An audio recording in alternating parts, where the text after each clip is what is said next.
Friends, colleagues, students and visitors, welcome to the Melbourne School of Design Dean's Lecture Series, showcasing eminent international professionals and leaders in the built environment.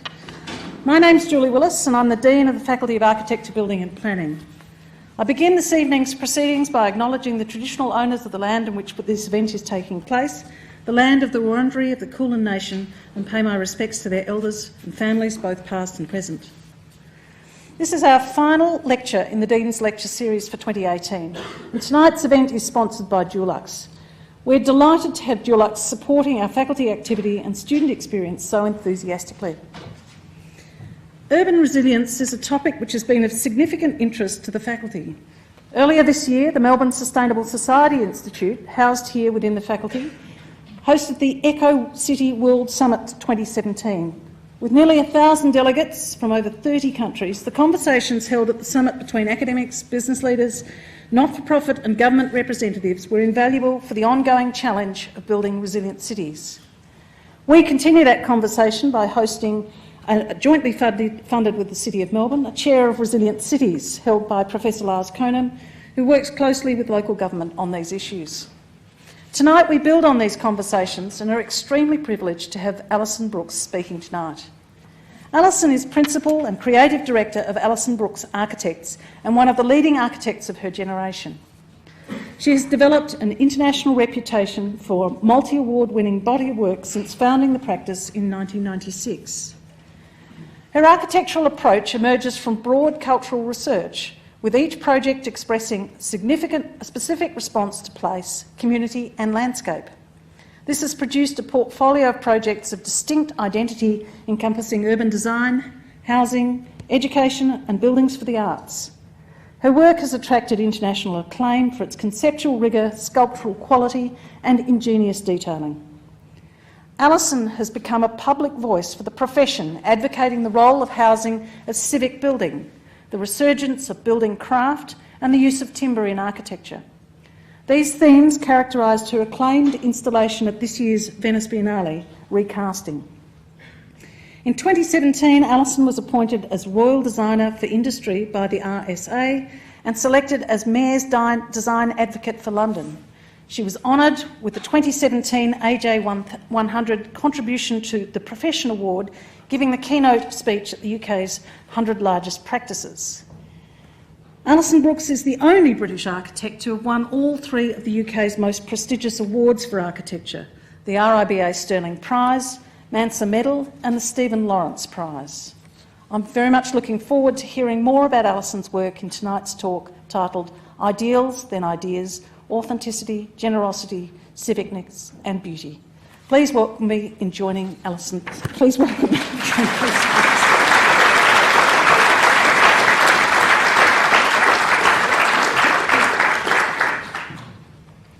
Thank you very much, Dean Willis. That was really generous introduction.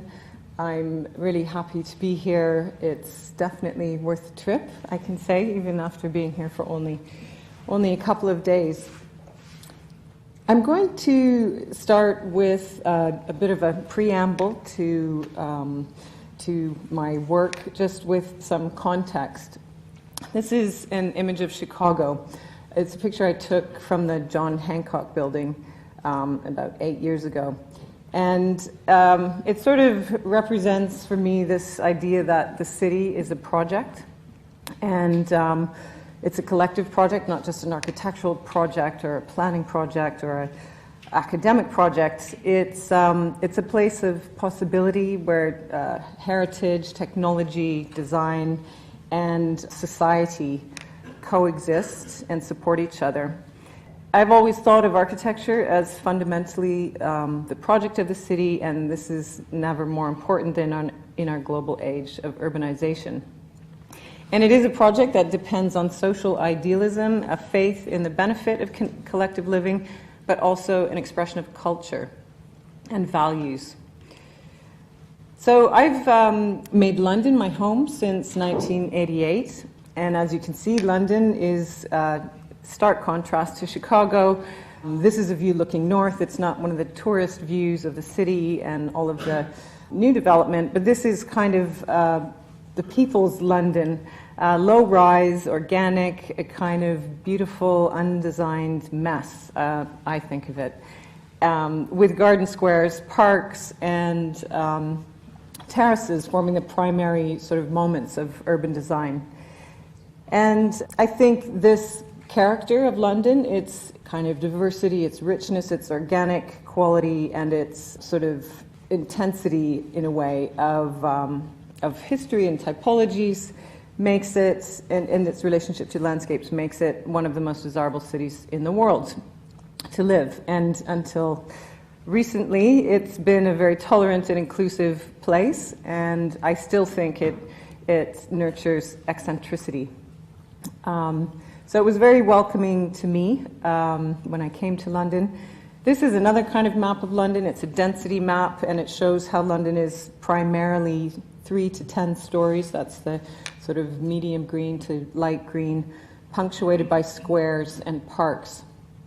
And you can see that the roads are rarely straight and buildings are rarely square.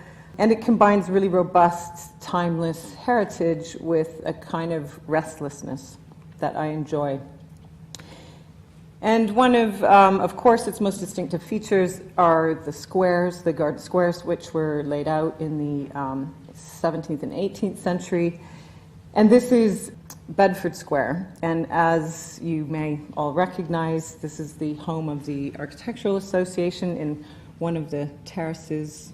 I think here, if you can see my pointer, that's the Architectural Association, and it's in this sort of classic London square lined by Georgian terraced houses. And what's very interesting in London is that these beautiful civic spaces were actually part of developer-led housing strategies for attracting house buyers. And they weren't designed by royal decree like the boulevards and parks and avenues of places in cities like Paris. And it was one of my first sort of destinations when I came to London was the AA and Bedford Square. And I think one of the reasons I've learned so much from the city itself is that its identity still lies primarily with the Georgian terraced house. It's one of the first examples in the world of mass urban housing because London was the first city to urbanize so intensely in the 18th and 19th centuries. And it's also the first example of minimalism in architecture. The fact that it's bare brick, it's unadorned, it's a system, it's regular, it's actually the most sort of functionalist example of housing that's been built. At the same time in Europe, housing and development was highly ornamental. So these typologies have adapted to accommodate offices, universities, hospitals, hotels, government offices, you name it. And in my mind, demonstrates the way housing has the capacity to deliver civic infrastructure. One of my other sort of favorite examples of London's great hidden treasures is Somerset House. And I really love this building because, first of all, it's a quadrangle. It sort of presents itself as a sort of urban street frontage, so it's a good neighbor that sort of disguises what's happening within, and when you walk through its portal and its arches, you have this fantastic civic space. And this space started as a quadrangle, and the concept, there was an architectural concept, which was a series of townhouses arranged as a quadrangle. So it's a kind of archetypal form, but it's the first example of mixed-use development, of true mixed-use urban development, really anywhere, because it was both government offices, societies for the arts, the Navy Board, the Barge Master's Office, flats for officers, the tax office. It was a truly mixed-use, multi-purpose building, and it continues to be that today. So these sort of examples of sort of architectural, in a way, archetypes or typologies that have adapted over time have been always a source of inspiration for me. And so my practice since I started it in 1996 has our work is mainly in the UK. I find this slide really funny because the UK is really huge. It's like it's in the middle of the ocean. It's a whole continent unto itself. And North America is very small on the left, and Europe here on the right. And so we have projects primarily in London, the southeast, in Cambridge, Oxford, Folkestone, Bath. We're doing a very high-density project in Vancouver, the project over on the far side of the screen. And we're looking at new projects in the States and as far away as Kazakhstan and Mongolia. So there's something very particular about being in the UK, that you do have access to this global market. So here is Somerset House again, sort of showing how it adapts to accommodate concerts and festivals in the summertime. And I used Somerset House as a venue for my 21-year party, my anniversary of 21 years of ABA last year. This was not my party. This was a concert. It would have been nice, but mine was a more modest affair, sort of in the embankment galleries behind the stage. And I used it as an opportunity to present a whole range of models. We produced a video, a film, sort of our portfolio of work over the last 20 years. And we had a lecture and then a huge party with all of the models on display. And here's an example of one of the models. This is a house. It's nearly finished in Belsize Lane. But it was a really nice opportunity to sort of show the work to everybody who'd supported my practice over the past 21 years, clients, consultants, and friends. And I also used it as an opportunity to publish this book, a kind of catalog called Ideals, Then Ideas, obviously the title of this lecture. And I felt it was really important at this moment in my practice to kind of declare the importance of a value system for architects working today, that the values underpin the work, the ideals underpin the work, and the architectural ideas flow from those ideals. And I think historically our architects have been reluctant to declare their politics or the real motives, the sort of social or political motives behind their work, and in a way their artistic intent. And I'm trying to find new ways of expressing the way we can deliver all of those things: expertise, artistic intent, a value system, and value for our sort of audience, public audience, and private clients. And so the four ideals that I state in my book are these: authenticity, generosity, civicness, and beauty.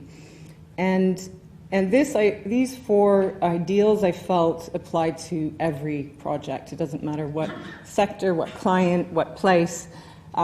If clients and patrons of architecture understand that this is what we seek as a profession, or what I seek as an architect, it suddenly changes the way in which the conversation happens when you kind of insist on these qualities as being intrinsic, essential elements of your work. And I think probably the most radical words of these three is beauty.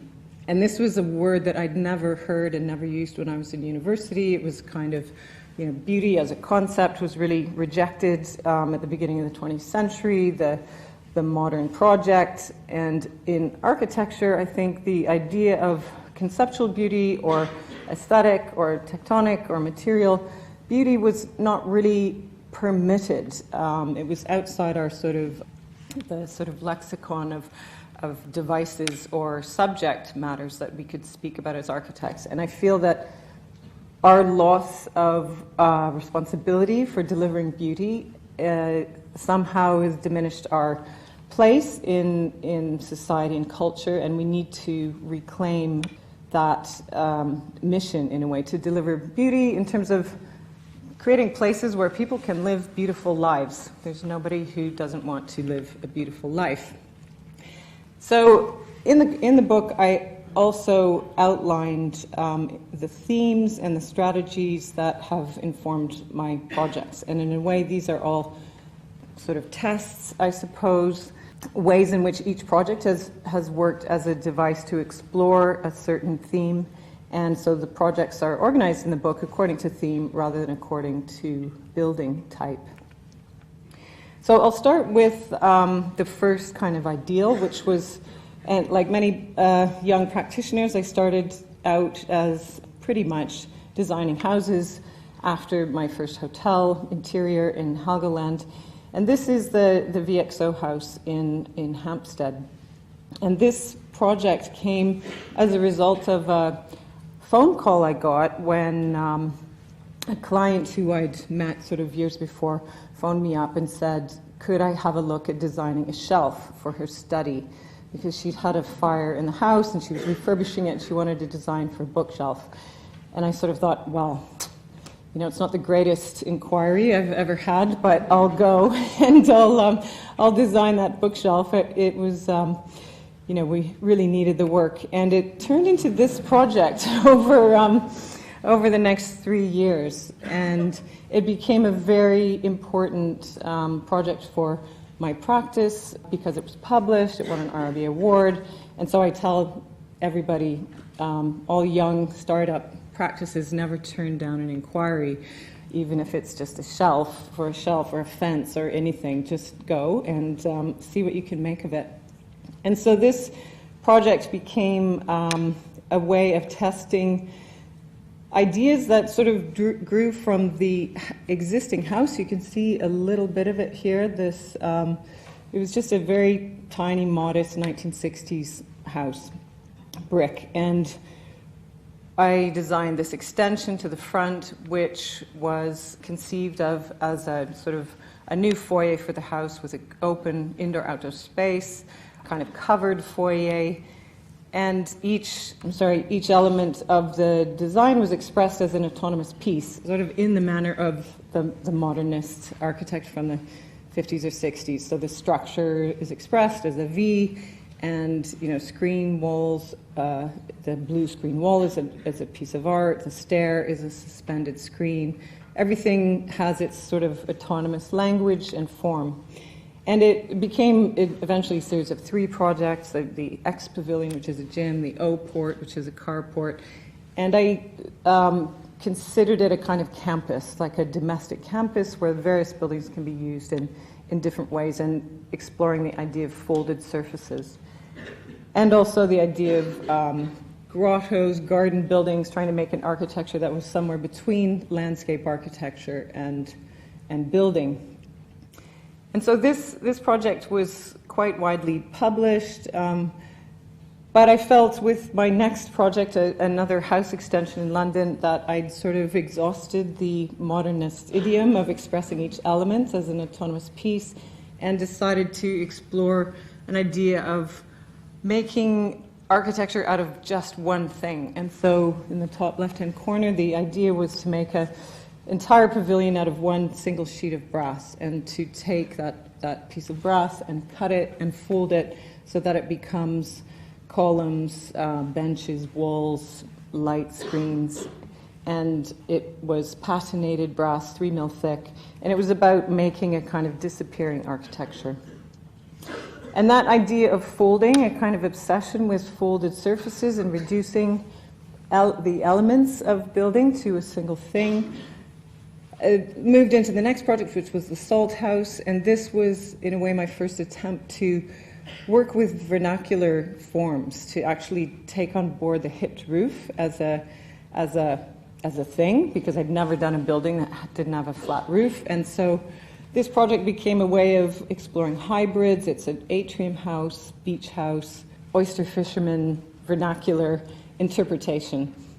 And the geometries of the roof actually really determined the overall form, sort of starting to twist the perimeter of the hipped roof to create a house that's really just a whole series of bay windows, and it's an atrium at the center, and a series of terraces that created this organic relationship between the interior and the exterior. And that sort of interest in geometry and roof forms has then evolved with subsequent projects. This is the Lens House in London. This is a conversion of a house, an extension for a private client who works from home. So The sort of pavilion on the right is the photography agency, and the conversion on the left is their private home, but they're completely separated buildings, and this is the first building in the UK to have Corian as the cladding. And it was a really great opportunity to try to do a zero flashing building. There's no flashings anywhere. There's an inner envelope and the exterior skin where you can achieve very precise geometries. And this was also, in a way, about creating a very plastic relationship between the interior, these focusing windows, sort of relating to trees in the garden, and then we removed one of the floors in the house to create a double height hall, a sort of minstrel's gallery out of what was a traditionally segregated Georgian house, sort of floor by floor. But these were, in a way, building up to what I was hoping would be a portfolio of work in housing, because I really felt that housing design is the social project of architecture. It's the way architects actually create the identity and form and space of cities, and the way in which we can most directly impact people's daily quality of life. And so I actually saw an advertisement for a competition in Newhall, which is a suburban development to the northeast of London, near Harlow. And the competition was interesting because it was in a trade magazine, and it was inviting architects and developers to bid for one of the phases, about 86 homes on phase 1, lot 3 of Newhall. And I invited a developer to join me, which was a kind of important thing in terms of the relationship between me and my developer sort of partner. And I brought a certain ambition to the project, which I think architects generally neglect when it comes to suburban housing. Well, the suburbs as a field of inquiry, I think, are neglected widely by architects. We are obsessed with cities. How do you make good suburbs? And so I felt that this was an opportunity to try to make the suburb into a kind of land art, a sort of coherent geometric ensemble, to embed workspaces in the home, to sort of animate the suburbs with economic activity, to prioritize volume over floor area, so high ceilings, 2.6, 2.7 meter high ceilings, and entirely prefabricate the homes in timber.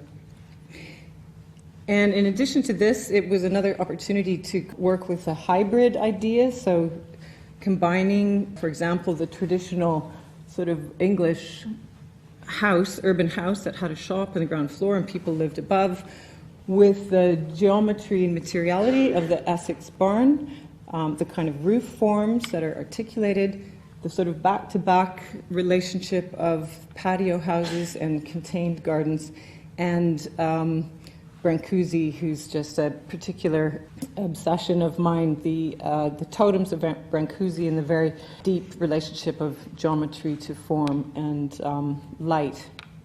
And so these four things kind of came together to inform the sort of architectural language of the development and a new typology. You can see they're terraced houses, but they're also back-to-back.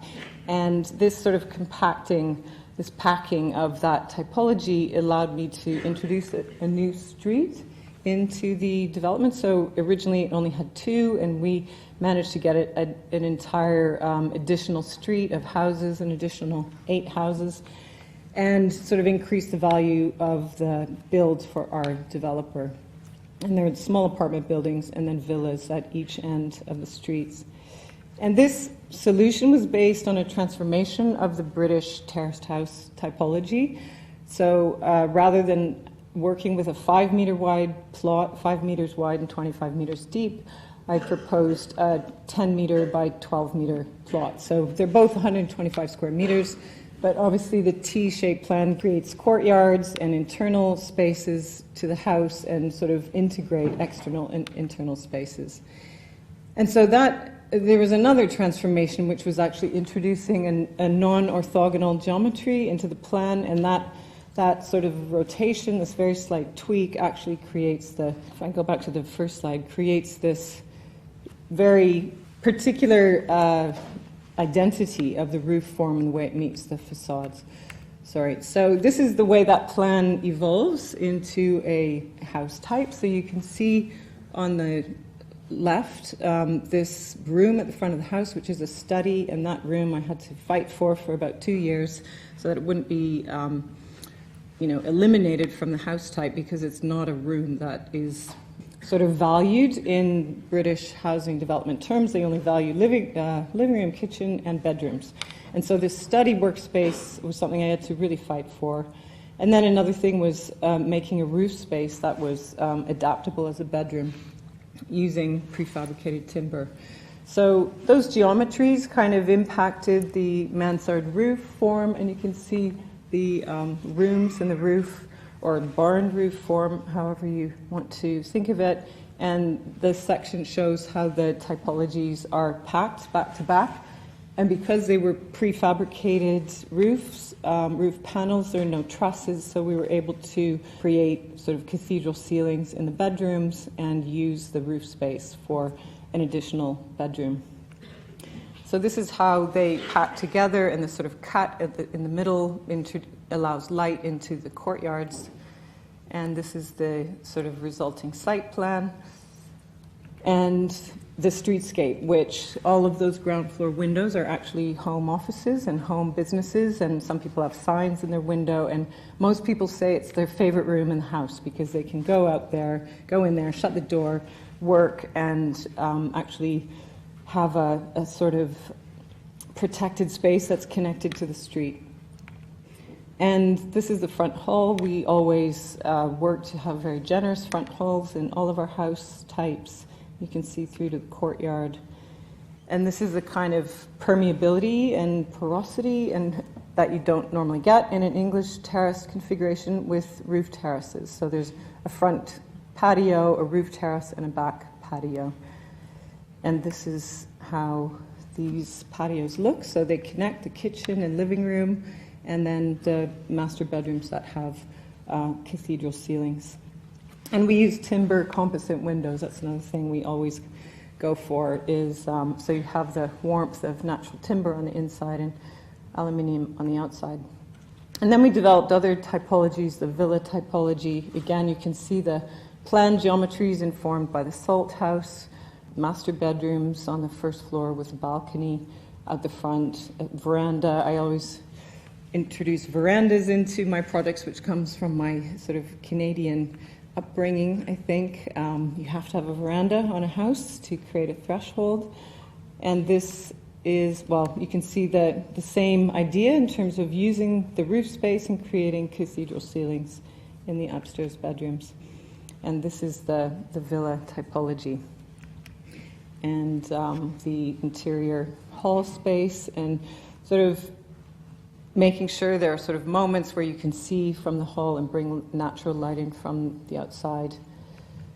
And then this rather organic but quiet and kind of uniform quality to the houses by just using a very simple palette of black timber, stained wood, and brick. And this is how it reads. It's kind of at the perimeter of the development, so it overlooks these big playing fields. So that project was actually shortlisted for the Stirling Prize in 2013, and it's used as an exemplar in a lot of government documents. Amazingly, I've never been able to achieve the same quality of space or density or geometry in any other project since. It's very difficult to sort of, when you're not in a position where you are sort of authoring the project and have a direct relationship in a way with the client through a competition format, it's very difficult to introduce these subtleties into new developments in the suburbs. And then another example of sort of transforming a typology and archetype is Bath Western Riverside, which is a regeneration scheme. And as you probably all know, Bath is a UNESCO World Heritage Site. It's one of the most beautiful places in the world in terms of city city form and famous for its crescents and its uniformity of material. It's all stone.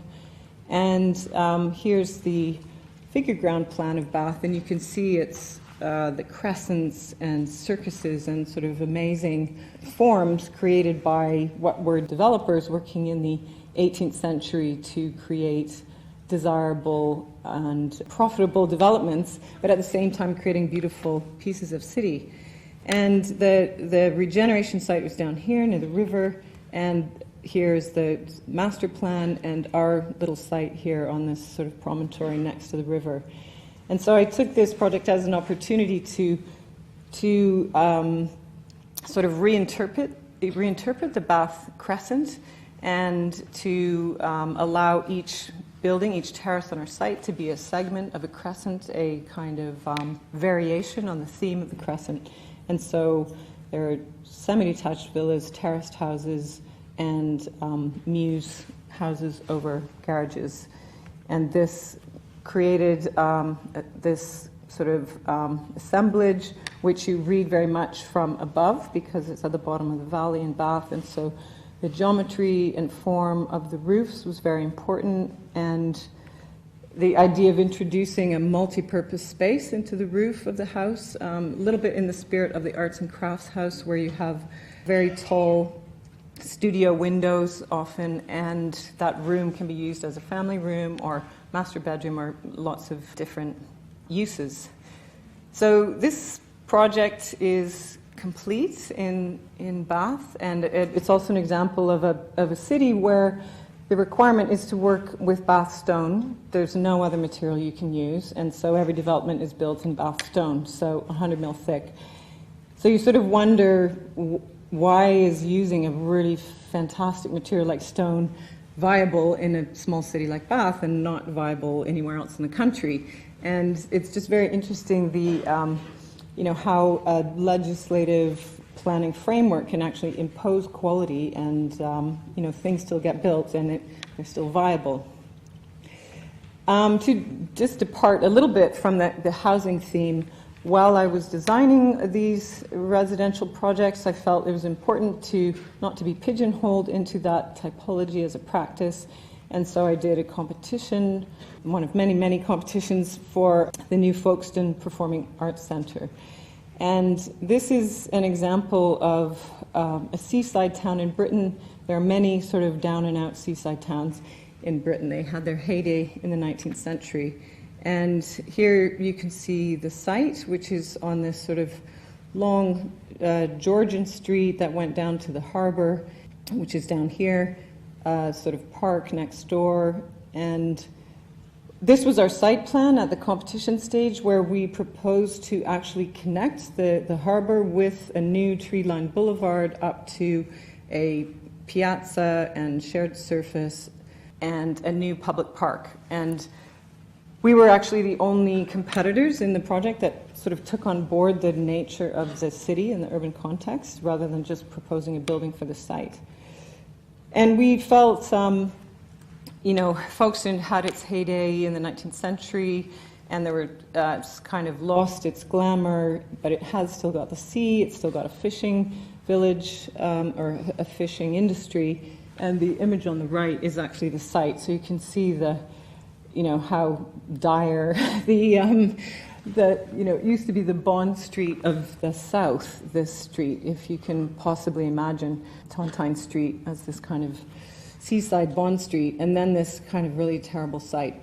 And the brief was for a 250-seat theatre, restaurant, exhibition space, and offices. And I thought this was an opportunity to try to reinvigorate the identity of Folkestone by drawing on its local culture, architectural culture, but also sort of industry and the iconography of the scallop shell, which you find in a lot of Georgian buildings in the window reveals. Obviously the scallop shell itself, which has beautiful qualities of translucency and color. And then the idea of the theatre building, which glows at night and is animated and in a way represents the creative culture within. And so we started looking at materials that we hoped could produce this kind of translucency and glow. We worked with expanded metal mesh to create the facades, which have a particular geometry that varies across the length of the building to create an illusion of curtains or of seashells. So at night, so it's a very simple form that just continues the proportions of the Georgian streetscape, but at night it glows because there's a very simple lighting system behind the mesh. And so you have this contrast between its daytime appearance as a kind of pavilion building and then at night when it takes on a new life. And the very simple, low-cost foyer, restaurant, a kind of piano nobile on the first floor that embraces the city, a 250-seat theatre, retractable seating, flat floors, multi-purpose. And it, in a way, breathes new life into this sort of heritage context of Folkestone and really does act as a beacon, a literal beacon for the performing arts community and the sort of new culture of sort of creative industries that are regenerating the economy of Folkestone. And so, in a way, a lot of the work I'd been doing in housing started to migrate towards the city because, or sort of inner city neighborhoods, as London started to rebuild its sort of failed housing estates. And I've called this section of the talk Civicness because I really feel housing is civic building. And we need to understand it as civic building in order to sort of invest in the quality that it needs to deliver to the public realm. And I define civicness as a condition of reciprocity where architecture not only provides a framework for the private activities and interests of its users, but automatically creates a frame for public life and social exchange. So I joined another practice and did a competition in 2010 for a housing site in Brent. It's called the South Kilburn Estate, and it's one of London's sort of notorious social housing estates that is kind of a dangerous place and represents a kind of segregated community in terms of income and demographics. And we have done competitions there over several years and won 3 sites, which are highlighted in green. And the first one I'm going to talk about is this one here. It's called Ely Court, and this project was shortlisted. It was a finalist for the Mies Award in last year, and was also actually in 2016, and it was we used it to produce an exhibition also at the Venice Biennale. And this map I like to show because it shows London in 1938, basically just before the war, as a kind of representation of the perfect Victorian, the complete Victorian city, with a rich grain of avenues, terraces, mews, lanes, clear block formation, interesting civic squares, churches, chevrons, flat irons, really a kind of complete piece of urban design. And then this was the urban renewal scheme that was proposed in 1949, which basically demolished everything in this entire area of the city and proposed new sort of slab blocks in open green space. And about half of this was built, and it looks like this today. So where there were Victorian streets, there are these slab blocks and kind of abandoned little commercial centers, low-rise buildings. And this is how the estate, which you can see here on the right, sort of meets the traditional city, and the relationship of these slab blocks to traditional streetscapes, which were sort of preserved in a conservation movement in the 70s, represents a social divide. It's not just an architectural divide, an urban planning divide. It's a social and demographic divide, because the social housing is primarily, low-income families, and it's not a mixed community in any sense. So our strategy for this project was to create just restore the relationship of building fronts to the street, to include one of the apartment slab blocks in the kind of composition of buildings framing a garden square. And we introduced a new mews and lane into the middle of the site. And this sort of generated 3 blocks, each a slightly different typology, activating the streets around them. And this is the kind of final site plan showing how we sort of integrated it into the overall streetscape. And this is what's important about this project is that it was commissioned by Brent Council. So Brent Council are responsible for the regeneration of the whole estate. There was a master plan in 2005. They release it in phases. Each phase is a design competition where they invite about 6 practices to do a 2-week competition. And then they interview and pick the winning team, and they see the project through to planning. And that normally takes about 7 months. So it's a really great way of reducing risk and controlling the architectural quality, and basically the municipality is overseeing that process and making sure it's expedited, that they get their mix and their scale and adherence to the master plan. And here you can see, in a way, the mix in the typology. So a mansion block with duplexes on the ground floor, flats above, a little point block apartment building to complete the square, another apartment building, and little mews houses. And that mix of typologies was part of the client brief. And these are how the buildings relate to the street. So lots of entrances along the street, communal entrances, and front doors with verandas to all of the houses. And this is the way, in a way, this project restores the streetscape. It's probably one of its most important qualities is that it reintegrates the community who was living there with its neighborhood, and responds to the sort of brick tone and scale of the existing sort of Victorian villas. This is the front elevation, and another thing I always try to push is the idea that internal ceiling heights in housing actually determine the proportions of the whole composition. And if you have generous ceiling heights, those are reflected in the window heights, and those window heights create a proportional system for the elevations. And so the generosity of the ceiling heights, here they're 2.6 and 2.7, creates this sense of proportion in the elevations. And we always do recessed balconies, either pushed into the building or sheltered balconies as verandas. And it's a kind of, these are sort of principles that I adhere to. I won't do projecting balconies that aren't sheltered, and I won't do ceilings that are less than 2.6 meters high. And because I just know how important they are, and that will have a huge impact on the final project. And the verandas, for me, also create a very important filter between the public realm. They act as a threshold between the public realm and the space of the home.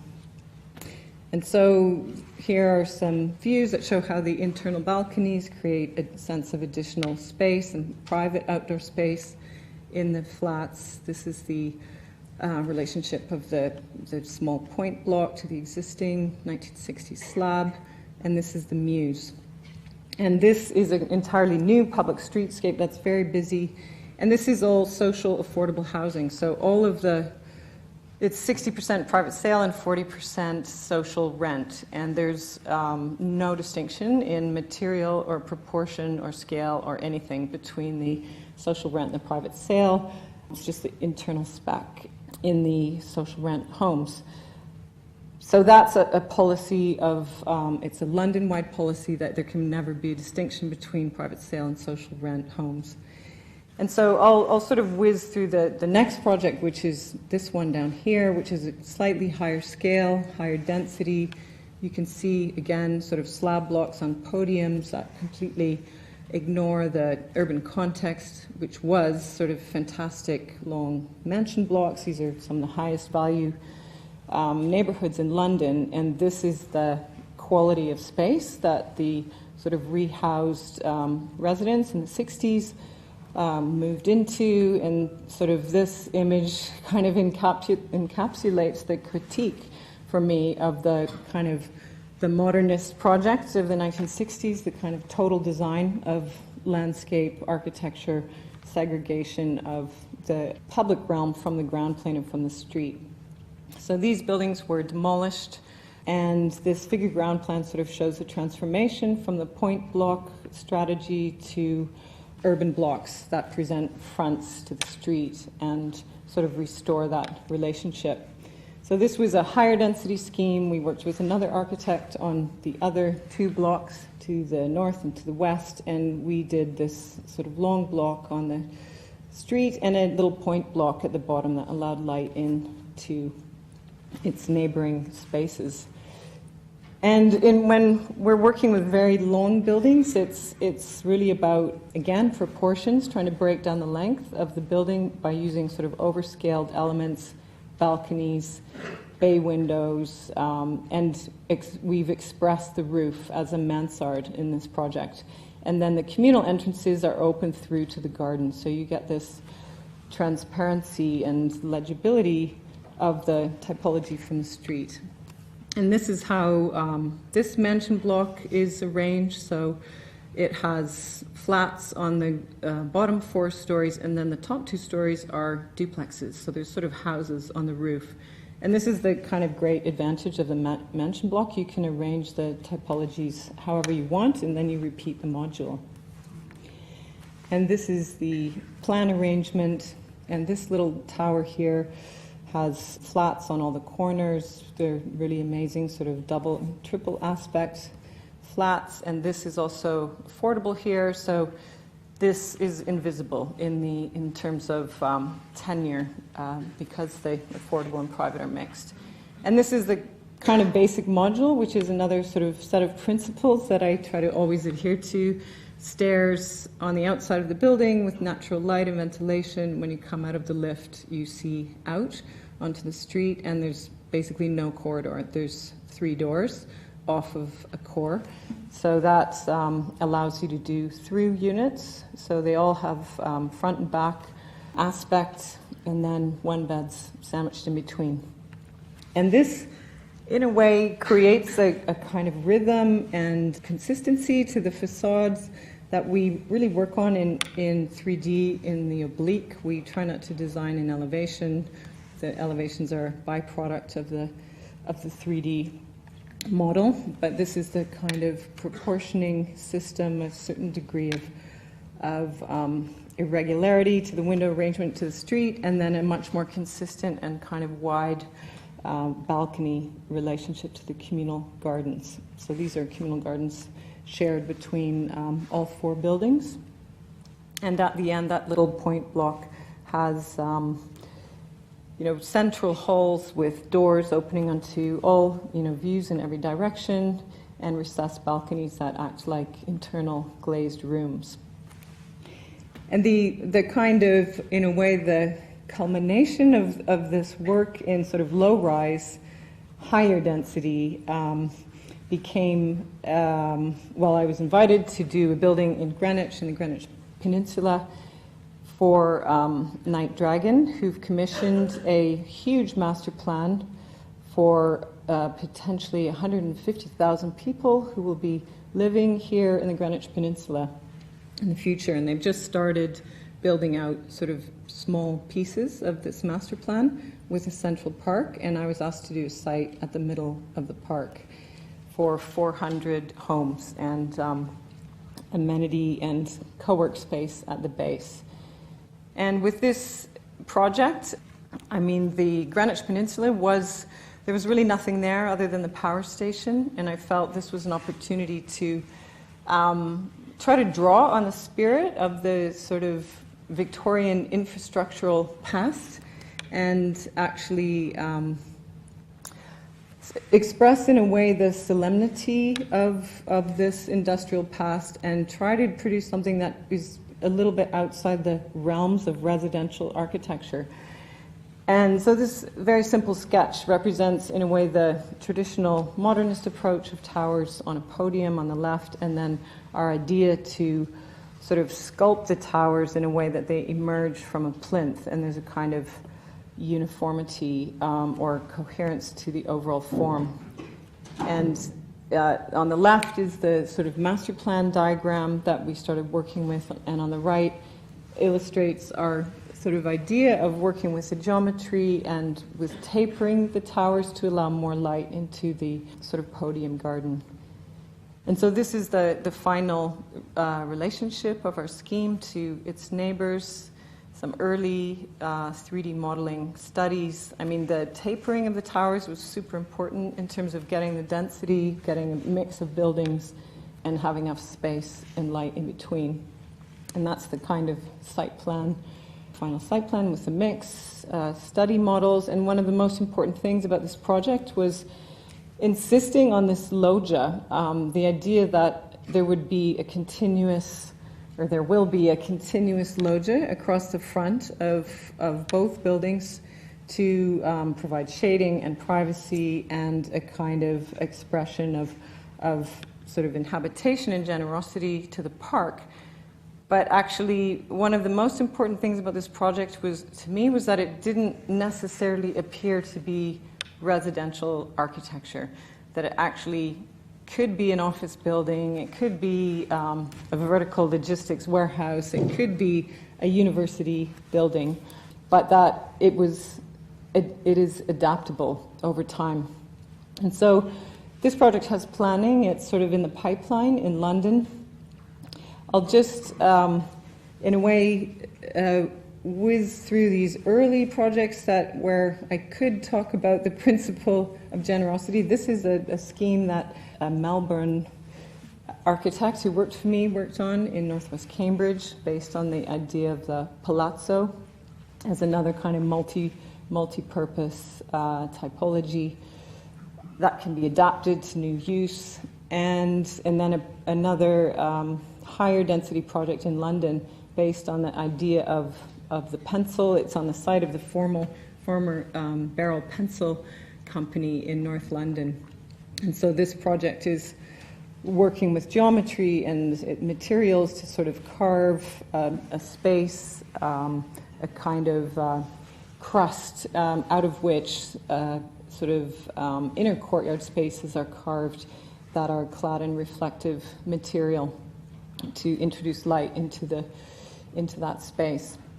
I'm slightly worried about running over time. I don't know how much longer I should, because I should maybe skip through to my project in Oxford, because I don't want to leave that out. Like, I have a short film on the Venice Biennale project, which I wanted to show as a reflection, in a way, synthesizing all of my work in residential projects. But before I show that, I'm going to skip through to my new collegiate building for Exeter College in Oxford, because in a way, this project, this was a competition that I won in 2011, and it represents in a way the ideals that a sort of ideal client, that a lot of the ideals that I had as an architect aligned with the institution of an Oxford College, which is basically a pedagogical model. The Oxford College, the university is made up of colleges, and each college is a community where people live and teach and eat and work and do everything within the walls of the college. And Exeter College invited me to do a competition. This is Exeter College here, and they bought a site for a new quad over here, still in the historic core. But with this map, you can see that Oxford, the city itself, is made of quads, so it's the kind of morphology of the city as well as its pedagogical and social model. And it originates with monastic communities. So they were originally fortified monasteries where people went to learn and eventually join the clergy, and they became educational institutions. And so this project was, the brief was to renew the collegiate ideal, which is living and study spaces for an academic community, including 90 study bedrooms, fellow studies, fellow sets where they teach students sort of one-on-one or three-on-one, seminar rooms, a 200-seat auditorium, a learning commons which we introduced to the brief, an archive, common rooms, cafe, restaurant, kitchens, offices, courtyards, porter's lodge. So it's a kind of campus within a building on quite a tight site. And it was supposed to be finished for Exeter College celebrating their 700-year anniversary in 2014, which was kind of impossible given only sort of 3 years to achieve that from the competition.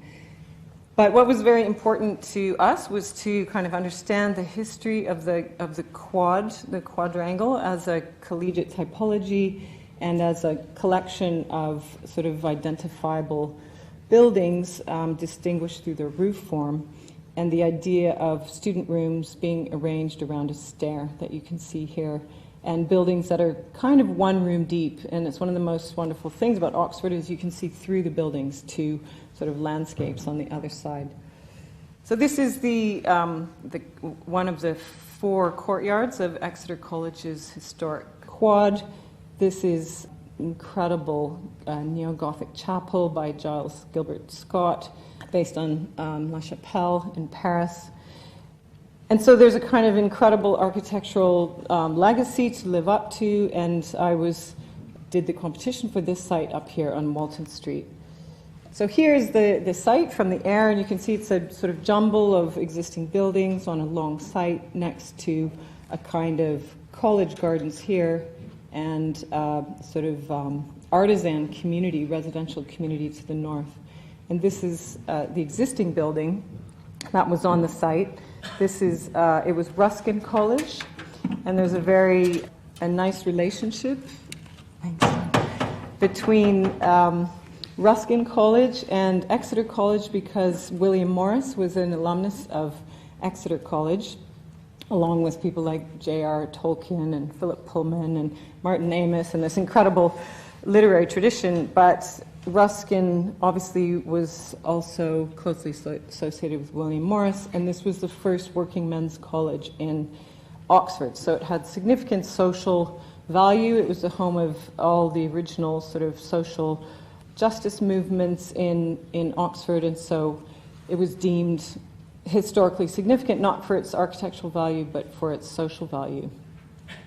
And we did, at the first stage of the competition, this series of diagrams to sort of demonstrate to the client how we would explore the project if we won, that we were very open-minded in our approach to reconceiving the typology of the quad, and we left a sort of blank spot here for the eventual project that we would devise, and this is the sort of partie of our project, the principle that we would sort of transform the traditional U-shaped or four-sided quad into an S-shaped quad, and this S shape would actually generate a completely different structure to the building, where it would, one courtyard would face south to the gardens, one north to the city. There would be a journey from Porter's Lodge to a new space that we introduced into the brief, the social learning space or learning commons, and then the auditorium at the end of this journey.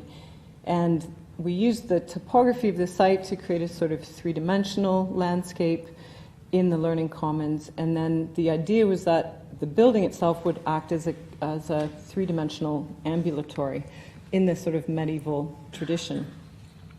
And so this is the final plan, where you can see in a way, the relationship of the entrance, major teaching rooms, cloister, amphitheater, learning commons space at the center, another cloister, more teaching rooms, and then the destination at the end, which is the auditorium, and the kind of social hub at the crossroads of the building, and the connecting devices, which are hugely important in terms of that journey.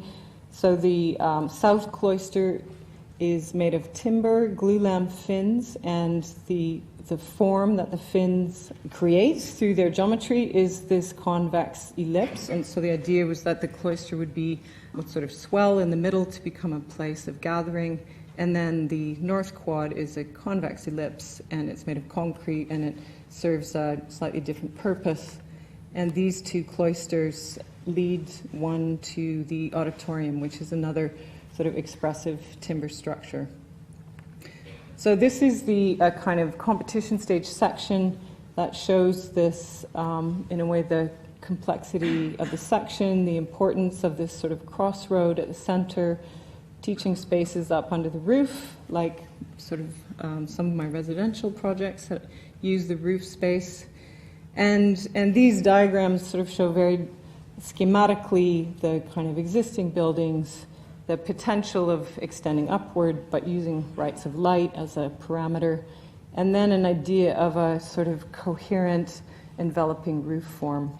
The idea of a single plane of metal, which is cut and folded to sort of wrap the student accommodation and express it in a new way for Oxford. So in a way, translating the idea of dreaming spires and this sort of ecclesiastical expression of roof forms into something much softer, more like the tailoring of cloth or cloak to the body. And the curved roof form creates sort of automatically very interesting spaces up in the roof. So the fellow studies have these dormer windows which create a sort of intersection with the curve that has sort of wonderful qualities of space. And then this is the kind of general arrangement of the building. So the engine are the student rooms, which are arranged on either side of a corridor, but every corridor has views to the two adjacent landscapes at each end, so no dead ends. And the kind of iconography of the roof and the patterning I felt was very important to refer to the sort of 17th century quad. And so I was quite taken by this diagonal leadwork on the Gilbert Scott Chapel and used that as a reference for the roof. So this is the kind of diagram of how the project comes together. We retained the facade, but it's an entirely new building. Public spaces in a stone plinth, cloisters, student rooms, and then this enveloping new roof form. And this is a rendering at the sort of planning stage. And so the idea was you would move from a sort of antique or historic threshold at the front of the building to an entirely contemporary series of forms and spaces as you moved along the building from one end to the other. We then went through 3 years of public consultation to get approval for this project. We had to write a book, which is this over here, that explains the history of the evolution of roof forms in Oxford from the 11th century to the present day as part of our justification for the roof form. That's the level of detail that you have to go into to gain approval from all of the various committees and local societies who have a deep and highly scholarly interest in any new architecture in Oxford. And we had to make one-to-one mock-ups of the roof, which is stainless steel, oxidized stainless steel shingles that create this sort of sinuous cloak, and just a whole series of construction shots, retaining the facade, the concrete frame going up, the timber elements of the auditorium, glue lambs and columns, the frame completing, the cloisters, very happy roof tilers, metal. I was actually one of the reasons for using metal shingles in the roof was to kind of celebrate the craft of building in the tradition of William Morris, who obviously was, and Ruskin, who were both huge advocates for the retention of construction skills and arts. And this is the project, very nearly at completion. So you can see this kind of roof form emerging from its neo-Renaissance base and the sort of series of volumes that step down the street to the auditorium in the distance. So the journey starts at the arched entrance to Ruskin College. The Porter's Lodge presents the enticement of walking down the cloister to the Learning Commons and offers views into the adjacent courtyard. It's stone, concrete, and wood, and brass. Those are really the four materials used in the project to create this sort of sense of permanence and robustness, but also a kind of warmth of home. The idea was to create a scholarly home and a place of gathering and a kind of journey that was about light and views that change constantly as the weather changes, because it's glazed between the columns.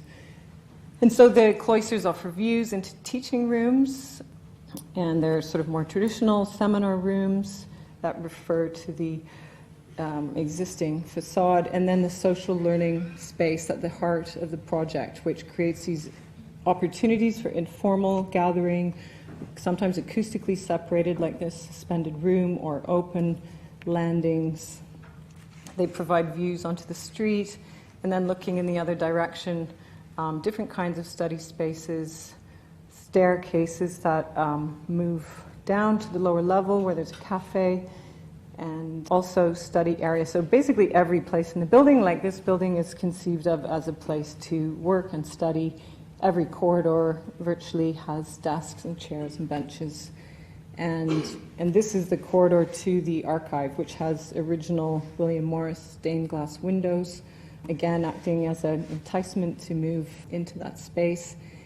And then the north cloister, which is concrete, has a completely different quality of light, and because it faces north, it leads to the box office for the auditorium. And if you recall the sort of 3D views of the auditorium, which has this form to catch light from the south, which comes from here and is funneled in to the lecture and multi-purpose space. And these diagrams sort of belie it's an apparent simplicity, but actually quite a lot of complexity to detailing these roofs that sort of turn in on themselves and become upside down, which are quite unusual for roofers in particular. And this space that actually sort of pulls light into what is effectively a north-facing room. So this is, in a way, a culmination of many of the ideals in terms of both dwelling, of the idea of home, of domestic space, of creating a community and reinforcing that community through the architecture. Obviously, staircases are really important as places to use and to touch that are tactile. Family kitchens that allow students to work where they cook and eat, and then student rooms and fellow studies under the roof. And these are some of the teaching spaces that the fellows, who are professors, basically teaching professors, teach up in these rooms under the roof with really nice views.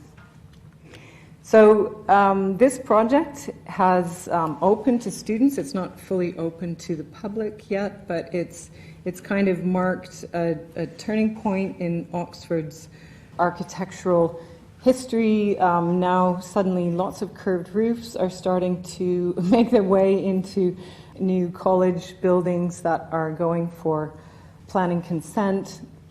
And we believe that it also creates a new way of understanding college buildings as creating homes for students that have that sense of domesticity and community, but also a sort of iconography that connects them to the sort of collegiate past. And so this is how the building sort of realizes itself in the fabric of Oxford. So just in conclusion, my sort of ideals, the mission going forward, recast housing as civic building, open the use class categories, transform neighborhoods and housing into productive places, entrust government to commission housing, nurture a culture of authenticity and generosity, and insist on beauty. So I'll leave it at that. If anybody wants to stay and see a film about the recasting or just have it going in the background, I'm happy to start that up now. So thank you.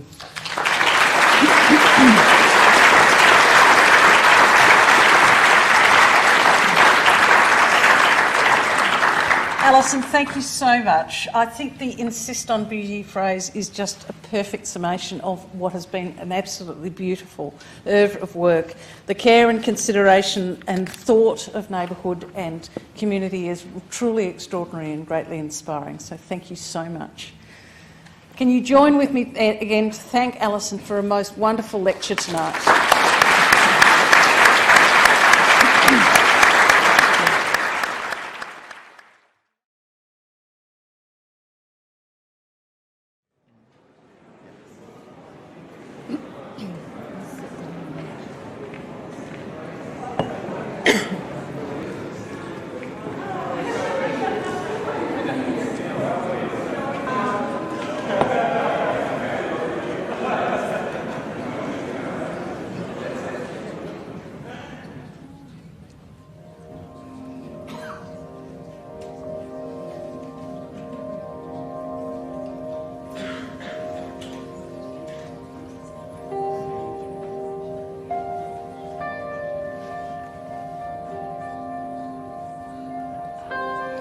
So if I can just do a bit of a voiceover on this. The idea of this project was to represent the concept of free space in housing with 4 elements that I call totems.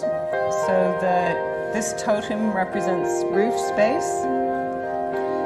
The other totems represent thresholds. Let's see if one comes up. Passage and inhabited edges. So this is the passage totem. And each one of these totems creates a sort of optical illusion of actual spaces in the housing that we produce.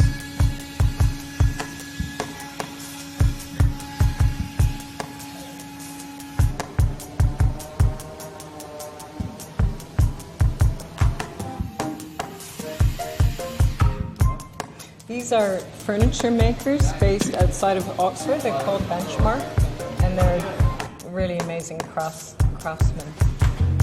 So they worked with our 3D model and made their own 3D model, designing everything.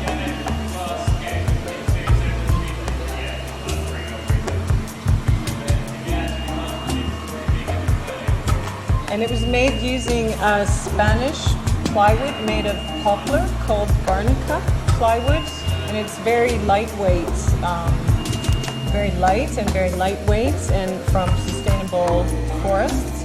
And it was a really important product to use because of the weight limitations. Working in Arsenale, you can't load up the floor very much, and just the shipping costs and everything, and the load-bearing capacity of the installation of each totem. And you can see here the sort of secondary arch inside the arch of the threshold totem. And the outer ring is resisting the thrust of the arch, because even a timber arch made of fins wants to thrust and collapse outwards. So the timber engineering for this was done by Arup.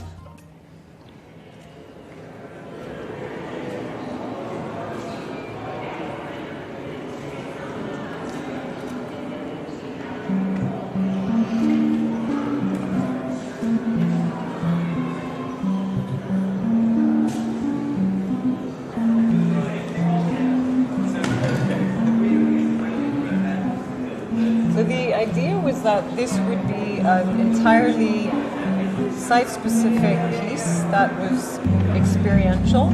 So rather than sort of illustrating our architectural intent with drawings and models, it would sort of distill and create a simulacrum of these spaces, these free spaces in our housing projects, and also as an ensemble would create a sort of civic space, a collective gathering space at the middle of the piece. And so the amphitheatre sort of acts as, in a way,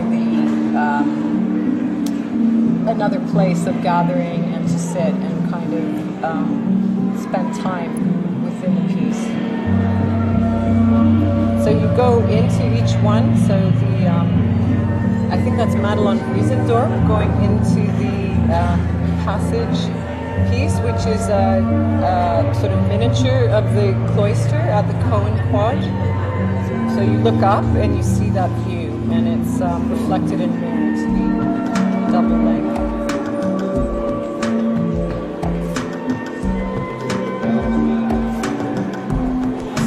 And the form of this totem, the passage totem, reflects the form of our towers in the Greenwich Peninsula project. And the arch is from our project in King's Cross.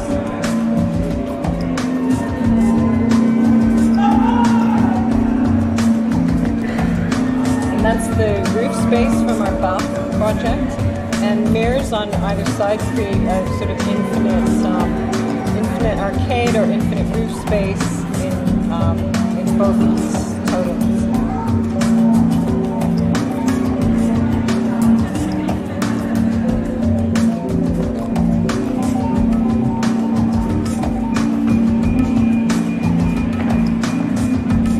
And this totem represents, when you look up, you see this view, and it reflects our Accordia building and a lot of the buildings that we've done working with faceted geometries to create spaces to inhabit on the edges of buildings, sort of in between inside and outside.